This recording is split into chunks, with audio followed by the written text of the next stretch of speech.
One Boracay, Keeping Paradise Together. Ini nga misyon na aktual naging pamatudaan sa mga Boracay noon, resort owners, kag mga empleyado sa gobyerno Sabado sang aga. Sa piyak sang hindi maayo nga panahon sa isla, dala sang Bagyo Odette, hindi ini nangin upang agud magtingob sa pagpanilo sa bugos nga White Beach ang mga partisipante bilang pagpakita sang suporta sa International Coastal Cleanup Day.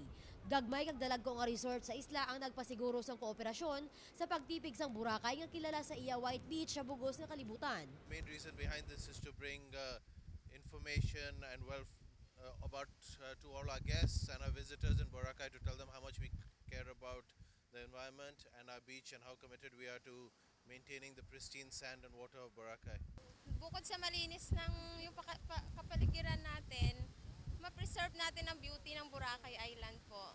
Kalabanan sa mga turista na lipay gid sa nakita nga pagbululigay sang tanan, agud mapabilin ang katahom sini. Everybody helps. It's like International Community Day, where everybody pick up some things, put in the plastic bag, and put on the side here.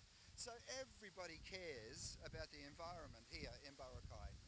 Ginkalipay gid sang Boracay Chamber of Commerce and Industries ang kooperasyon sang tanan.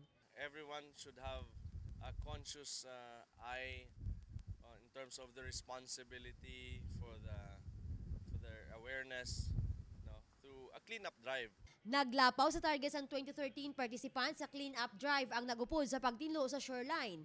2,156 participants ang nagparehistro, kag wala pa diri labot ang mga on the spot nga nagpasakop. Ang One Boracay Keeping Paradise Together, ang joint project and initiative sa munisipyo sang Malay Aklan, Boracay Chamber of Commerce and Industries kag Boracay Foundation. Upod kay Jomil Haspe, Ninita Hubilia ang naga. Ratsada!